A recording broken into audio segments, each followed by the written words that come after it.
Every role has a different responsibility, so if you want to find more success, you need to understand what your role is actually supposed to accomplish. Depending on what role you play, there's probably a multitude of things you could be doing better in your games, but there's usually a few fundamental responsibilities of your role that you're likely unaware of, which if you understood and implemented properly, would allow you to find a lot more success. And no, I'm not just talking about using your abilities properly. I'm talking about understanding what your role is actually supposed to accomplish for your team, because I think a lot of players play the role without actually understanding what makes them impactful.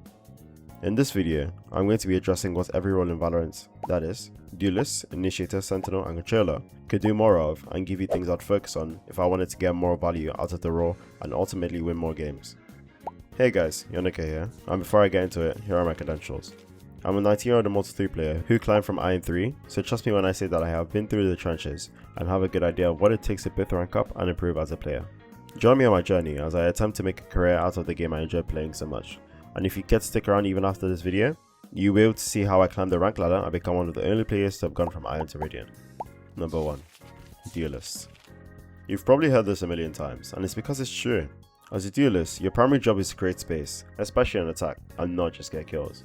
But what if I told you your secondary job is to make the enemy team work for space? This is most relevant on defense. Starting with your primary objective, taking space, your job as a space taker equates to creating opportunities for your team. As a duelist, your toolkit is tailored to allow you to get kills, so therefore you can have 25 kills and still provide relatively little value, if those skills aren't creating opportunities or winning your team important rounds. To be a duelist main, you need to be willing to take the first engagement in the round. A first engagement can be as simple as picking an angle first, before anyone else to look for a potential fight, or is as simple as just dashing on site as Jet with your smoke, or running on site with Wall or Neon, because you become this nuisance enemy teams have to be aware of. However, this has to be done with intent, otherwise you will have limited success.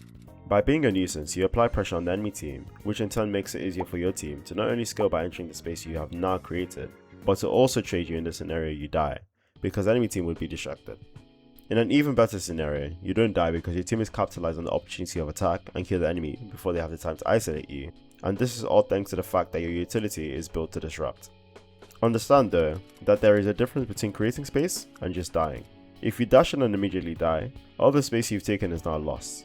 You have more value staying alive and being a nuisance more than anything else, even more than getting kills, and that's only the frosting on the cake.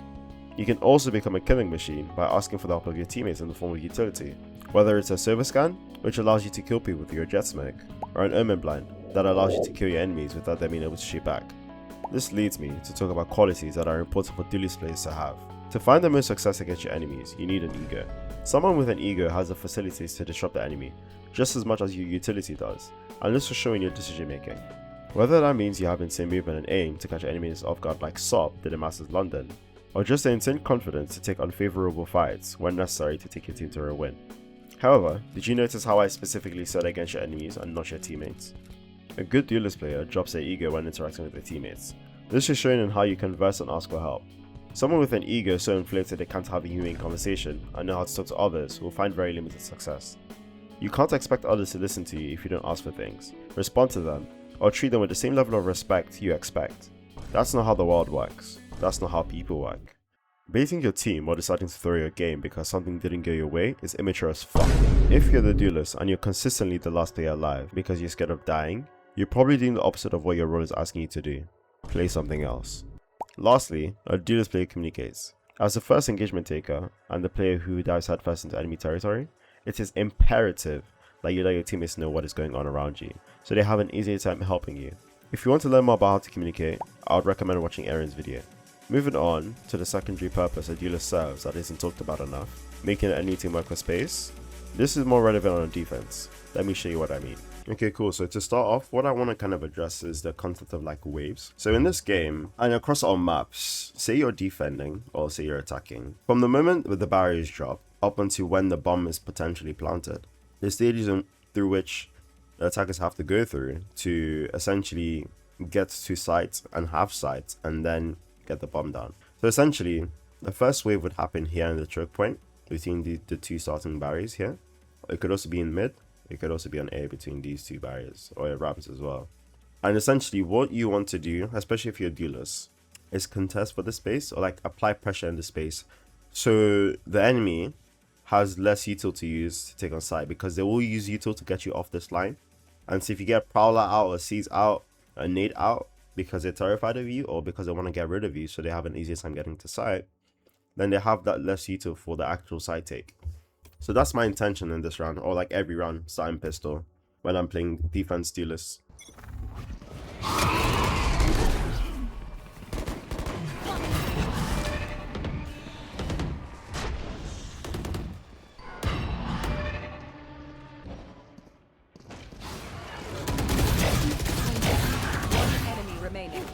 In this run, all I did was apply pressure A main, which led to the enemy team using a Prowler, Rainer Eye, and Fade Eye on me, which means they had less util for sight. And at this point, because they have less util for sight, they have to fully clear me with their buddies rather than util, which makes taking gunfights significantly easier for me. And with that, I just clean house.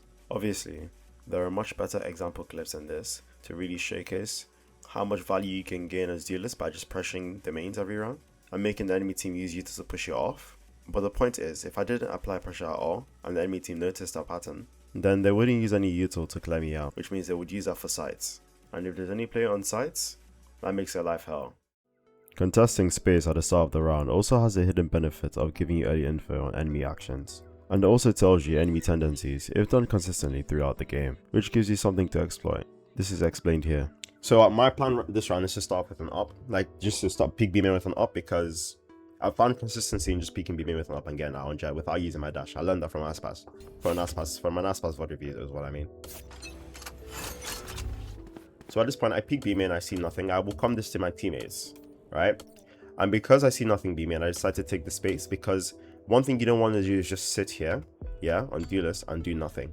Because realistically, if you're receiving zero pressure in this choke point, then it means that chances are that the enemy is somewhere else on the map.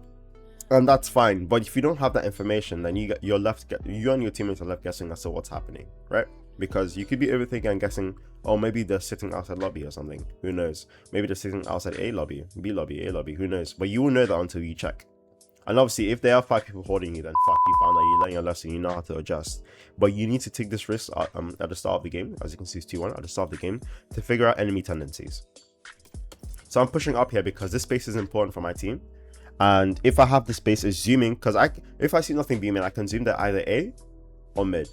So I can either tell my team to over-rotate, and then they have a stack towards A to handle this push. Or if they're going mid, because I have B main space, if we're ever retaking, we have 3 lanes to retake from, which makes retaking so much easier for us, and them holding site significantly harder for them. So in terms of this one round, my early info is that there is no one B main, and they are all likely A or mid. And potentially enemy tendencies show that they tend to full push everything, or have gaps in the map I can exploit for easy flanks, which doubles as an additional lane I can retake from with my team. And I realized all this from one round of contesting. I'll let the rest of the round play out, in which I break down my decision making, which I know you can learn from, regardless of your role. But before that, let me just say that the point I've been trying to make in this video is that you should understand what your role is trying to accomplish before you worry about how many kills you're getting. Because if you're constantly asking yourself, how can I get more kills? You're probably going to miss the more important question, which is, how can I make my team more likely to win this round? Regardless of what role you play, the fastest way to improve at it, and learn how to find the most success in it, is to VOD review pros, and learn how they get the most out of their utility and why it works. And remember, the best players in the roles in the world are unpredictable, whether that's getting aggressive on Sentinel, using a stuck out smoke like Sugetsu on Haven to create a space to play in, switching up your initiator utility, or running the enemy team down when they least expect it, like Sup on Fracture. Point is, make sure you're switching up what it is you do every round, or else you become predictable and then have zero value. If you want to know more about how you can improve, check out the other videos on my channel, or come ask me questions live on Twitch at twitch.tv/Onikas, or in my Discord server, link in the description. All my platforms will be linked there as well. And if you made it this far, I hope I provided you with a ton of value and made everything make sense. If you want to support me in future videos, drop a sub, I promise a button won't bite. Thank you so much for watching, and know that you're loved and appreciated for making it to the end. So at this point, we've lost fence control, that's fine. I'm just still clearing at this point because, again, I don't know if the Cypher could be lurking here or not. But actually, in actuality, he's dead. And then this is when I start to speed up. And I'm like, okay, cool, maybe I could flank them. But at this point, my Cypher's coming to me that they're rushing B heaven at this point. So there's no way in hell I would have a good enough timing to go through like this to flank them and kill them, because at this point where they are at now, they will get to site in no time before I get to backstab them. And there's absolutely zero point in me giving up this B main space, because if I give up this B main space, I am making the retake harder for my team, and I'm giving these guys an easier chance of actually converting this round. And so I decide to actually just go back and stay back, because no matter what, chances are we'll always be retaking from heaven anyways. Like, we have to go through CT, heaven, alley. This is standard places to retake from. So I'm trying to add like a new point of retake to the game to make it more difficult for the enemies. And it's more to assess things like this mid game, because if I were to go for this flank instead of going back into B main, that would have been a huge blunder, because like I said, these are common places to retake from. I'm trying to catch my enemy off guard, so the retake is easier for us, significantly easier for us.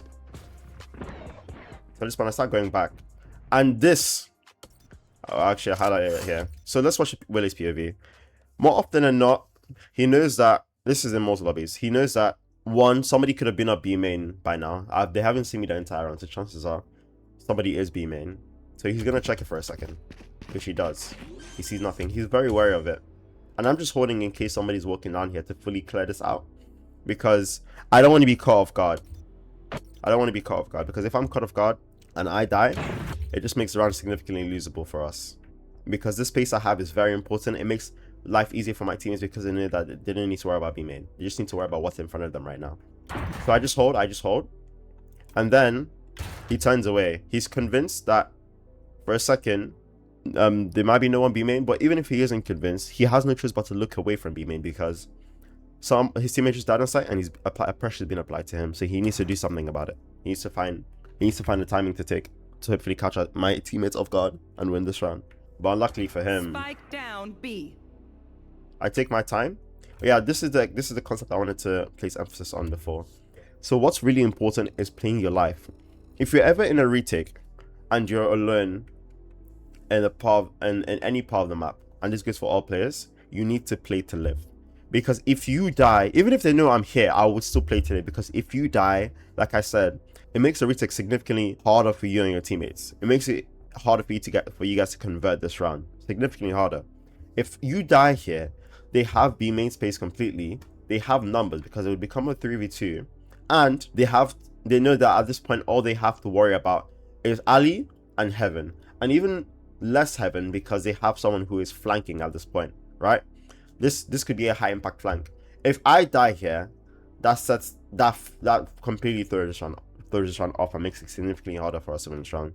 So like I said, no matter the map, if it's Lotus and you're alone in Waterfall and all your teammates are CT, you need to stay alive in Waterfall. You need to be the last one to interact with anyone. Allow them to make noise, allow them to apply pressure, allow the enemy to think that there's no one Waterfall, and then backstab them and close out the round. Spike down B. So at this point, he's completely unaware, Remaining. and my neon just closes out the round. Simple.